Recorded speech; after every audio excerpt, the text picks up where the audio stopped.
답해 보시겠어요?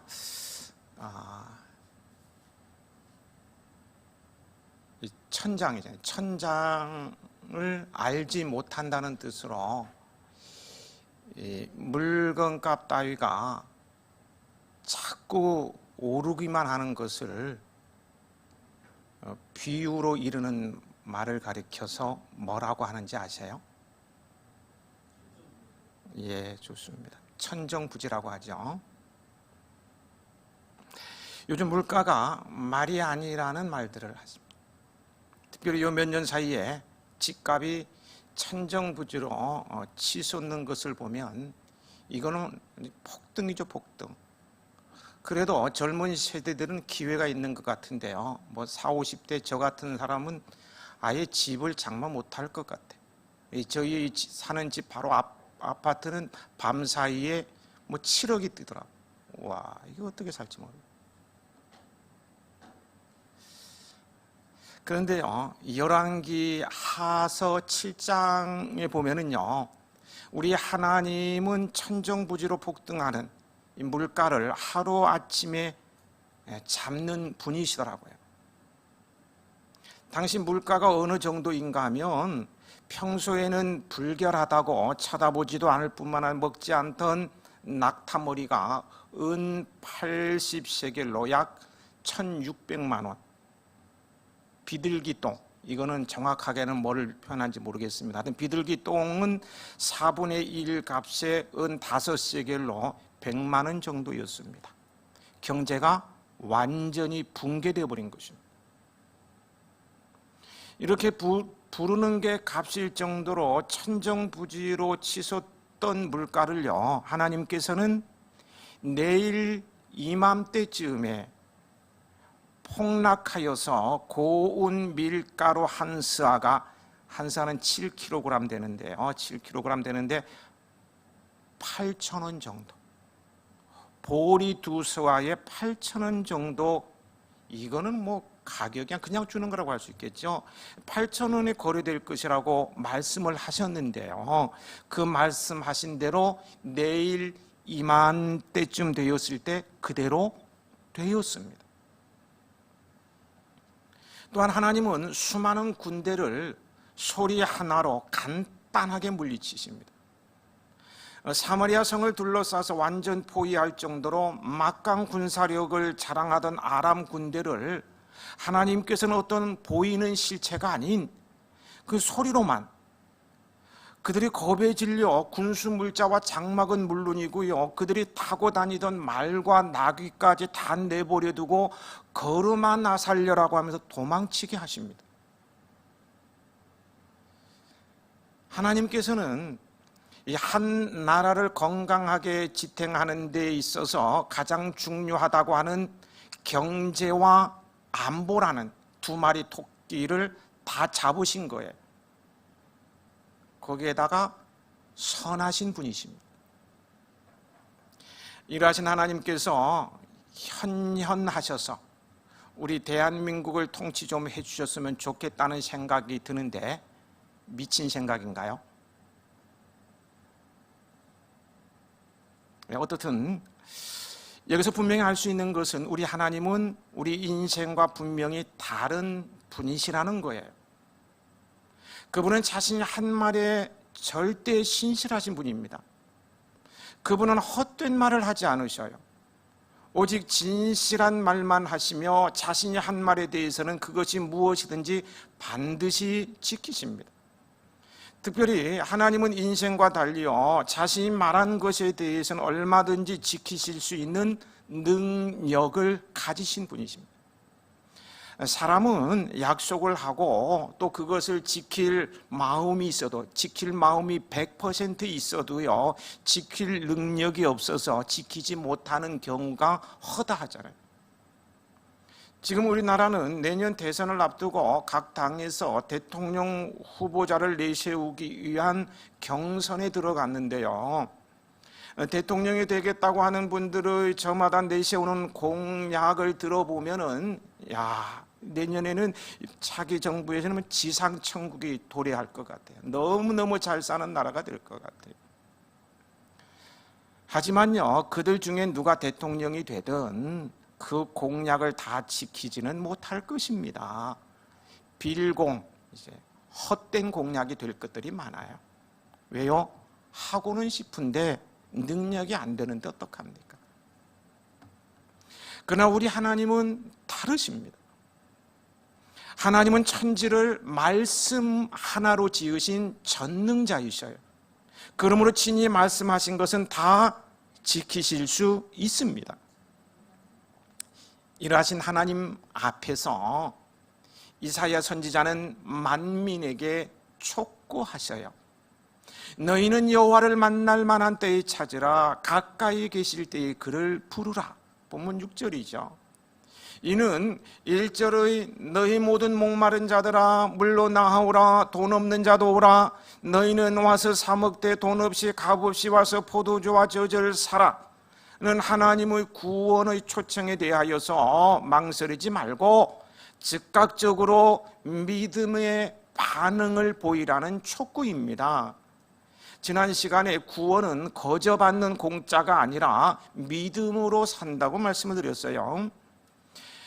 여기서 여호와를 만날 만한 때, 가까이 계실 때란 하나님께서 구원으로 초청하고 계시는 그 순간을 말합니다.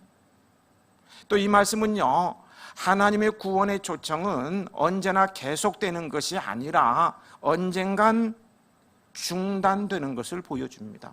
어느 날 갑자기 중단될 수 있다는 거야. 여러분, 하나님의 구원의 초청은 무한정 계속되는 것이 아니에요.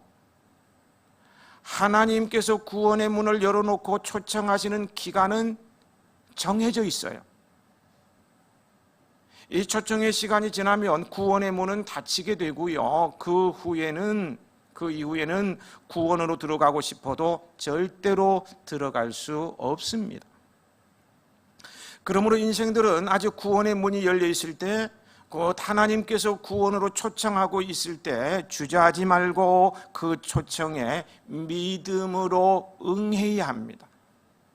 이때를 놓치는 사람은 영원한 후회에 빠지게 됩니다.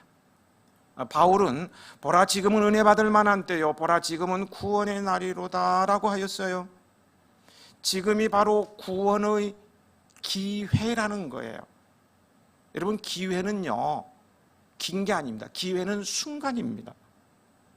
이 순간이 지나면 구원의 기회는 영영 사라질 수 있습니다.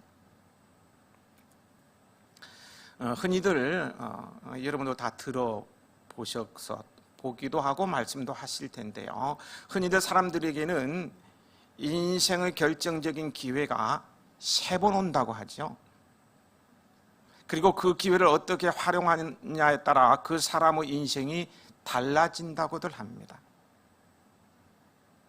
이는 기회의 선용이 얼마나 중요한지를 잘 보여주는 거예요. 이 논리로 한번 생각해 보실까요? 인생의 결정적인 기회가 3번 온다는 이 논리로 한번 생각해 보자는 거예요. 여러분은 가만히 생각해 보니까 이 기준, 이 논리에 따르면 결정적인 기회가 2번은 지나갔고 1번 남았습니까? 1번 남은 것 같아요. 예.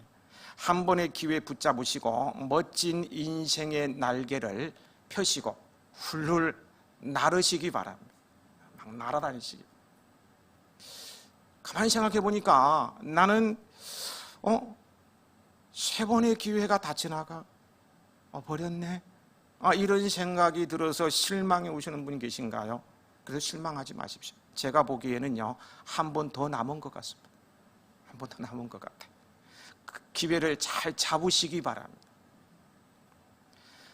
그런데요, 구원의 기회는 3번이 아니라 단 1번밖에 오지 않을 수도 있다는 사실을 우리는 명심해야 합니다. 따라서 그 기회를 놓치게 되면 구원에 이르는 대신에 영원한 멸망에 이를 수도 있어요. 그러므로 구원의 기회는 1번 주어졌을 때에 절대 놓쳐서는 안 됩니다. 구원도 3번의 기회가 올 것이다, 이런 생각을 하면 안 된다는 거예요. 1번 왔을 때 꽉 붙잡아야 됩니다. 일주일에 한 10여 년 좀 됐던 것 같아요. 그냥 들은 얘기죠. 어렴풋이 기억이 나서 정리를 해봤는데요. 주일에 세례받기로 되어 있었는데 직장 동호회에서 주최하는 이 낚시 대회가 또 주일날에 잡히는 바람에 어떻게 고민할까 하다가 상사들이 눈치도 있고 앞으로 진급도 해야 되고 여러 가지 상황들을 보니까 세례는 다음 기회에 받아도 되고 이번에는 낚시 대회에 참여해야 되겠다, 이런 생각을 가지고 낚시 대회에 가다가 그 서해안에서 배가 전복될 때 죽고 말았어요. 주일날에. 서울에 있는 큰 교회입니다. 부인은 막 애통이 있어요. 내 남편은 어떻게 해도 교회 나와서 이제 세례 받으면 좋을 텐데 막 기대하다가 그 남편이 낚시하러 갔더니 그날 죽었어요. 기가 막힌 거예요. 구원의 기회는 한 번 왔을 때 붙잡아야 돼요. 왜 붙잡아야 되느냐? 너무너무 중요하기 때문에 붙잡아야 되는 거예요. 인생을 살면서 찾아온 어떤 결정적인 기회는 한 번 놓치면 두 번, 두 번 놓치면 세 번, 세 번뿐이 아니에요. 10번도 줄 수 있어요. 그때 붙잡으면 되는 거예요. 그러나 구원의 기회는 놓치면 끝이에요. 생각해 보십시오. 사람에게 생명의 문제를 해결하는 것보다 더 시급한 일이 어디에 있겠습니까? 구원은요, 생명의 문제입니다. 생명의 문제는 인생에 있어서 가장 중요한 문제이고요, 화급을 다투는 문제예요. 생명의 문제는 아직 육신의 생명이 주어졌을 때 해결해야 합니다. 골든타임을 놓치면 끝이에요. 그때가 바로 지금 이 순간입니다. 그러므로 아직도 하나님의 구원의 초청에 망설이는 사람이 있다면 지금 결단해야 합니다. 먼저 내 생명부터 구원해야 한다는 거예요. 예수 그리스도를 구속의 주로 믿고 내 인생의 주인으로 모셔드려야 합니다. 그래야 삽니다. 내가 살아야 이것도 하고 저것도 하고 놀라운 계획도 세우고 그 계획을 이루는 감격 있는 삶을 살 거 아닙니까? 인생에게 주어진 결정적인 기회도 내 것으로 만들고 꿈의 나라를 펼칠 수 있는 거 아닌가요? 주님께서 성령으로 함께 하시는 형통의 삶이 시작되는 것도 구원을 받는 순간이에요. 여호와를 만날 만한 때에 찾으며 가까이 계실 때에 그를 부르는 여러분에게 임마누엘의 은복이 함께 하시길 축복합니다. 또 이미요 구원받은 분들은 주변에 이 중대한 사안, 이거 보통 중대한 사안이 아니라 생명을 다루는 문제잖아요. 이 중대한 사안을 간과하고 하나님 없이 살아가는 이들을 구원의 길, 생명의 길로 이끌어야 합니다. 전도해야 한다는 말이에요. 그게 가족이든 누구든 전도해야 한다는 말입니다. 이는 시급을 다투는 문제이며 골든타임을 놓치면 큰일 난다는 마음으로 안절부절, 노심초사, 영혼 구원에 나서는 분들에게, 나서는 여러분에게 주님의 은복이 함께 하시길 축복합니다. 7절은 악인을 향한 회개의 촉구와 회개에 따른 사죄의 약속입니다. 함께 읽어보실까요? 악인은 그의 길을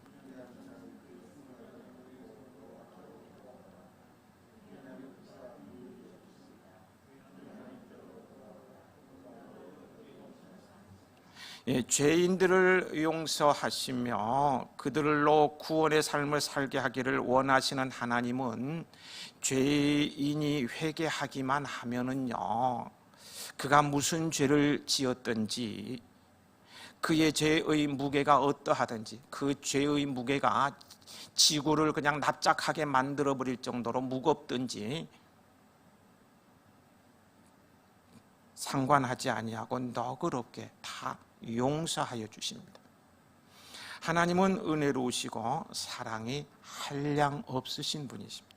주님께로 돌아오기만 하면 되는 것입니다. 8절 9절은요 하나님과 인간의 그 생각과 길에 있어서의 본질적 차이에 대해서 말씀해 주고 있는데요. 함께 읽어 보시겠습니다.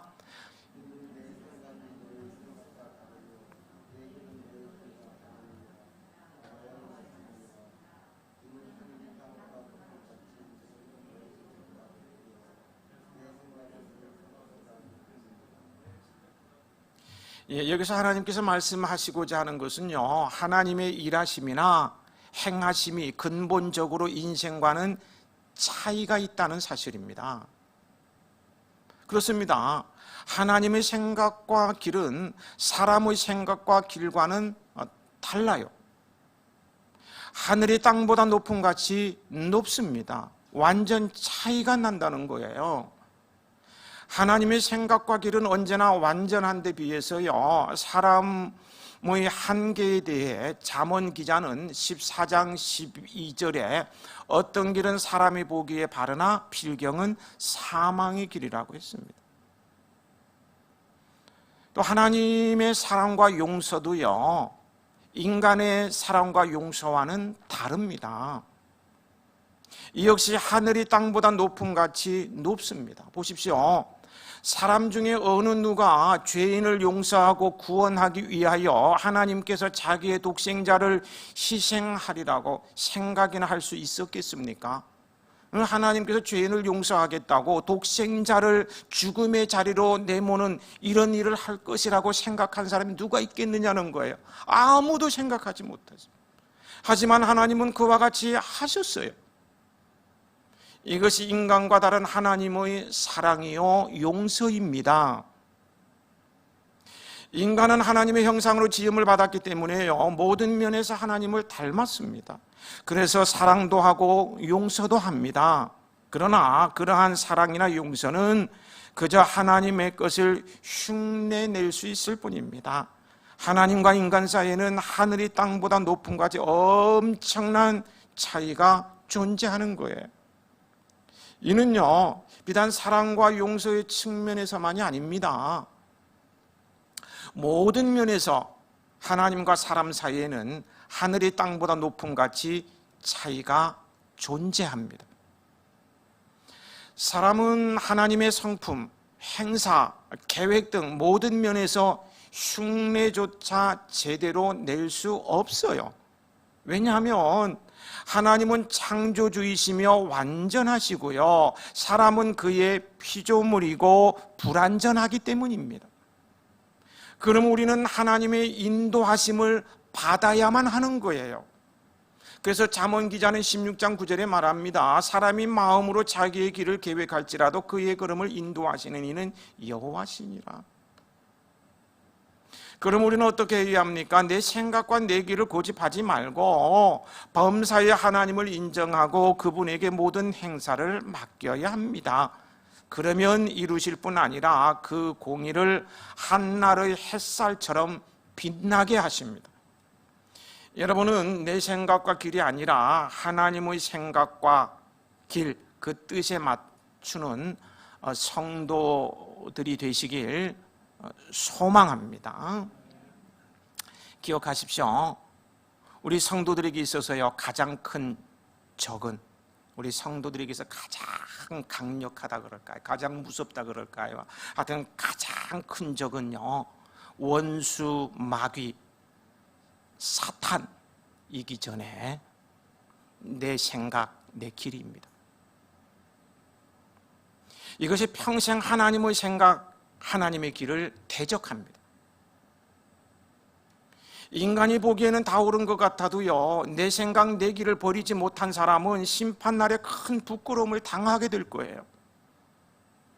하나님의 생각과 하나님의 길은 내가 보기엔 너무나 어리석은 것 같고, 내 생각과 내 길은 가장 지혜롭고 옳고 합리적 훌륭한 것 같습니다. 그러나 바울의 말에 우리는 명심해야 되는데요, 바울은 십자가의 도가 멸망하는 자에게는 미련한 것이요 구원을 받은 우리에게는 하나님의 능력이라고 선언합니다. 무조건 주님의 생각과 길을 따르시기 바랍니다. 나는 오른쪽으로 가고 싶은데 하나님은 왼쪽으로 가라 하심, 나는 넓은 길로 가고 싶은데 주님은 좁은 길로 가라 하실 수 있어요. 그러나 분명한 사실은 하나님의 생각, 하나님의 길만이 완전하다는 거예요. 여러분은 미련해 보일지라도, 어리석어 보일지라도, 손해를 보는 것처럼 느껴진다 할지라도 하나님의 생각과 길을 따르시길 축복합니다. 이 8절 9절 말씀이 참 중요한데요, 본문의 핵심 구절이라고 할 수도 있는데, 이 8절 9절 말씀의 정리라고 할 수 있는데요, 심판날 부끄러움을 당하지 않기 위해서 우리는 어떻게 해야 합니까? 우리는 정직하게 범사에 모든 일에 말입니다, 하나님과 인생의 본질적 차이를 인정해야 합니다. 우리의 낮음과 그분의 지극히 높으심을 인정해야 합니다. 그리할 때 우리는 하나님 앞에 겸손히 무릎을 꿇을 수 있어요. 하늘과 하늘들의 하늘보다 높으신 그분의 행사나 약속, 말씀에 대하여 피조물에 불과한 인간의 길과 생각으로 함부로 판단하지 않을 수 있어요. 하나님의 행사에 아무리 납득하기 어려워도 그것이 궁극적으로 선한 것임을 인정하며, 하나님의 약속이나 말씀이 이성적으로 따져볼 때 불합리한 것으로 여겨질지라도 그 진실성을 믿지 않을 수 없게 되는 거예요. 바로 이것이 참 신앙입니다. 참된 신앙이란 하나님과 인생의 본질적 차이를 겸손하게 인정하는 데서 비롯된다는 거예요. 그러므로 여러분은 하나님의 하나님 되심, 그분의 지혜로우심, 완전하심, 진실하심, 능하심을 인정하며 사시기 바랍니다. 그리할 때 우리는 초라하고 무력한 삶이 아닌 지존하신 하나님, 지혜로우신 하나님, 전능하신 하나님의 능력을 힘입는 삶, 참으로 은복의 삶을 살게 될 것입니다. 11절 말씀을 함께 읽으시겠습니다.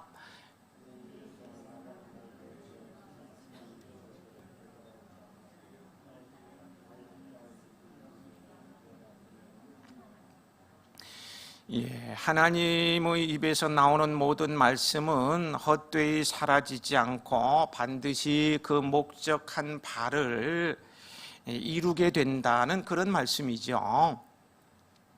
다시 말해서요, 하나님의 모든 말씀은 절대 거짓되지 아니하고 다 진실한 것으로 반드시 성취된다는 거예요. 하나님은요, 절대 신실하신 분입니다. 그러므로 하나님은 하신 말씀에 대해서는 절대 변경하지 않으시고요, 반드시 그대로만 이루십니다. 그래서 이방인 술사에 지나지 않았던 민수기에 나오는 발람도요, 하나님은 사람이 아니시니 거짓말을 하지 않으시고 인생이 아니시니 후회가 없으시도다. 어찌 그 말씀하신 바를 행하지 않으시며 하신 말씀을 실행하지 않으시라고 말하였던 거예요. 그렇습니다. 하나님은 하신 말씀을 반드시 실행하시는 분입니다. 하나님은 이 사실을요, 10절에서 자연 법칙을 예로 들어서 설명하고 있습니다. 그죠? 10절 말씀을 같이 읽어 보겠습니다.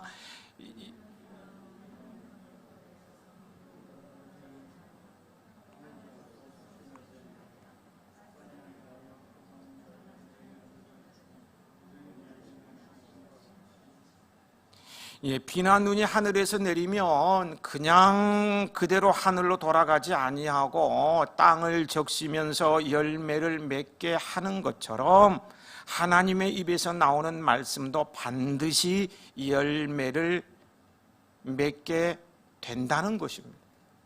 틀림없는 거예요. 그냥 반드시 열매를 맺습니다. 긍정적인 측면에서 한 예를 들어 봅니다. 누가복음 5장에 보면은요, 예수님께서요, 밤새도록 그물을 던졌지만 고기를 잡지 못한 베드로에게 깊은 데로 가서 그물을 내리고 고기를 잡으라. 실패해서 낙심하고 있는, 그냥 그물 손질하고 있는 베드로에게 깊은 데로 가서 그물을 내리고 고기를 잡으라고 말씀하십니다. 베드로는 어부입니다. 예수님은 목수이고요. 바다에 그물을 내려 생선을 잡는 일에 있어서만큼은 고기 잡는 전문가인 베드로의 생각과 길이 옳을 것입니다. 그래서 거절할 법도 한데요, 정중하게 사양할 법도 한데요, 그는 이렇게 대답을 합니다. 선생님, 우리들이 밤이 새도록 수고하였을 때 잡은 것이 없지만은 말씀에 의지하여 내가 그물을 내리리이다. 베드로는 내 생각과 길을 내려놓고 주님의 생각과 길을 따르겠다는 거예요. 그래서 말씀에 순종하였더니 어떤 일이 일어났습니까? 어떤 일이 일어났어요? 성경 말씀을 그대로 옮겨드립니다. 그렇게 하니 고기를 잡은 것이 심히 많아 그물이 찢어지는지라 이에 다른 배에 있는 동무들에게 손짓하여 와서 도와달라고 하니 그들이 와서 두 배의 채움에 잠기게 되었더라. 할렐루야. 잠기게 되었다. 주님께서 말씀하신 대로 되었던 거예요. 주님께서 말씀하신 대로 그대로 되었는데요. 맞죠? 그대로 되었는데요. 그대로 되었는데요.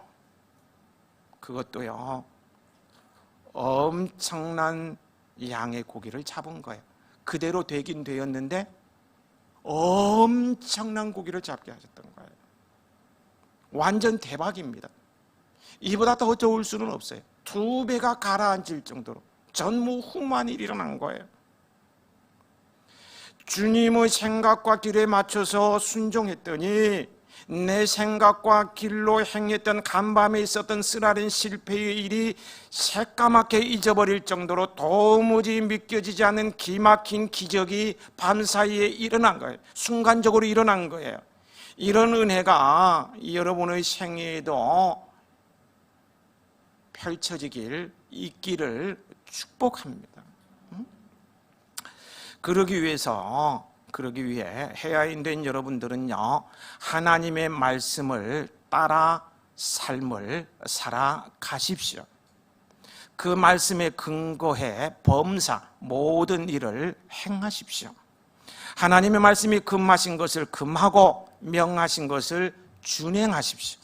만일 하나님의 금하시는 것을 어기고 산다면요, 여러분들이 비록 성도란 이름을 지니고 있고요, 직분자라 할지라도 하나님은 말씀하신 그대로 그에 합당한 징계와 재난을 내리실 것입니다.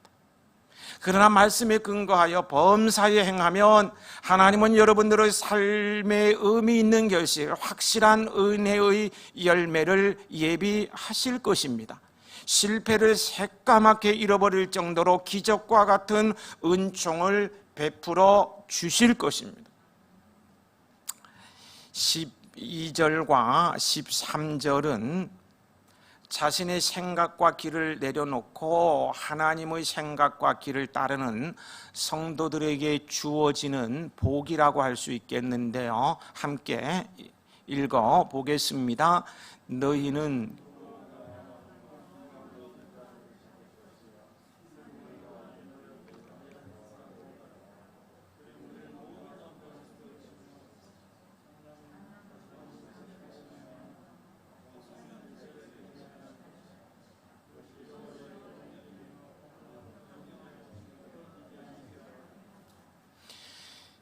여기서 가시나무와 찔레는요, 인간이 타락하고 범죄하였을 때 땅은 너로 말미암아 저주를 받고 너는 내 평생에 수고하여야 그 소산을 먹으리라. 땅이 네게 가시 덤불과 엉겅퀴를 낼 것이라는 창세기 3장 17절 18절의 말씀과 관련된 것으로요,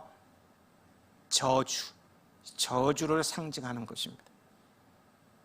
그런데 잣나무, 이 잣나무는 최고의 나무입니다. 성전 지을 때 제목으로 쓰일 정도로 최고의 나무를 상징하는데요. 잣나무가 가시나무를 대신하여 나며 화석류는요 평화를 상징하는 나무로 이해하시면 됩니다. 화석류는 찔레를 대신하여 난다는 것은요 한마디로 저주가 풀린다는 거예요. 저주가 풀려버린다는 거예요. 그동안 내 삶을 힘들게 했던 인생 저주가 풀려버린다는 거예요. 뭐 될 것 같은데 안 돼요. 뭐 노력해도 안 돼요. 계속 꼬이고 막 저주 때문에 안 되는 거예요. 이것이 풀려버린다는 거예요. 인생을 올가매던 저주는 풀리고 본래의 아름다운 모습으로 완전한 회복을 의미하는 것입니다. 이런 완전한 회복의 은혜가 여러분에게도 있기를 축복합니다. 타락한 사람들은 그들의 삶의 곳곳에서 끈질기게 자라나는 가시나무와 찔레로 고통을 당하여야 하였습니다. 수시로 찔러대니요 아프잖아요. 여러분 가시밭에 들어가 보셨습니까? 찔레밭에 한번 떨어져 봤는데요 혼났어요. 꽝 잡으려다가 그냥 찔레밭에 떨어져가지고 온몸이 상처, 뭐 수시로 찔러대니 아프잖아요. 그래서 아파하며 가슴 졸이며 살 수밖에 없는 거예요. 그야말로 사람의 삶 속에는 찌르며 상처를 주는 고통스럽고 악한 것들이요 곳곳에 자라나게 됐어요. 인간이 타락한 후에 우리 삶 옆에 주변에 내 가정에도 이 가시 찔레가 그냥 있어서 콕콕 쑤셔야 돼요. 우리가 살아가면서요 경험하게 되는 모든 삶의 고통은 가시나무 찔레가 찌르고 찔러서 발생하는 겁니다. 그래서 아픈 거예요. 그래서 고통스러운 거예요. 그래서 포기하고 싶은 거예요. 또 아파요. 또 찔러요. 그래서 인생은 고해요. 그러나 이제는 이 모든 저주가 풀리고 기쁨으로 나아가며 평안히 인도함을 받을 것입니다. 하나님은 완전한 평강, 온전한 기쁨과 행복을 그리스도 안에서 누리도록 우리를 이끄실 거예요. 하나님의 구원의 초청에 믿음으로 응답하여 구원받고 하나님의 생각과 하나님의 길을 따르는 자에게는 구원의 은혜가 베풀어졌잖아요. 그에게는 저주가 풀어지고 완전한 회복이 일어난다는 거예요. 그러니 그 삶이 완전한 평강, 온전한 기쁨, 행복을 누릴 수밖에 없는 거예요. 온 세상이 우리를 향하여 노래를 부르고 손뼉을 칠 것이라고 했습니다. 내 생각과 길을 버리고 하나님의 생각과 길을 따름으로 저주가 풀리고 이 땅에서도 구원의 삶, 온전한 회복을 체험하시고 궁극적으로는 천국 구원의 기쁨을 누리는 우리 해야인들이 되시길 우리의 구원의 주가 되시는 예수 그리스도의 이름으로 축복합니다.